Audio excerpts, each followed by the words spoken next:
Hi friends, ఈ homeopathy medicine అనేది దేనికి యూజ్ అవుతుందో చెప్తాను ఫ్రెండ్స్. చాలామంది ఈ మంచి కంప్లైంట్ యూజ్ అవుతుంది ఫ్రెండ్స్. ఇది చెప్తాను.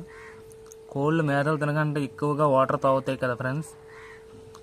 ఆ కంప్లైంట్ అనేది బాగా పనిచేస్తుంది మెడిసిన్. బ్రయోనియా 200లో తెచ్చుకొని హోమియోపతి షాప్లో బ్రయోనియా అంటే 200 డైల్యూషన్ అంతే ఇస్తారు. అవి తెచ్చుకొని యూజ్ చేస్తే కోళ్ళు అతి మితిమీరి మేతలు తినకంటే అలా వాటర్ తాగుతూ పారేస్తూ అదే వాటర్ తాగుతూ ఉంటాయి. అలాంటప్పుడు ఈ బ్రయోనియా 200 తెచ్చుకొని యూజ్ చేస్తే మంచి రిజల్ట్ ఉంటుంది ఫ్రెండ్స్. ఇది హోమియో షాప్లో దొరుకుతుంది ఫ్రెండ్స్. మీకు ఒక డౌట్ ఉండొచ్చు ఫ్రెండ్స్, అది హోమియో అంటే పశువులకు వేరా లేదా మా హ్యూమన్స్కి వేరా అని. మనుషులకి నెక్స్ట్ ఏ జీవులకైనా సరే ఒకే హోమియో ఫ్రెండ్స్. మనుషులు హోమియో షాప్లోకి వెళ్ళే ఇస్తారు బ్రయోనియా 200 అంతే. ఇది ఆ కంప్లైంట్కి బాగా యూజ్ అవుతుంది.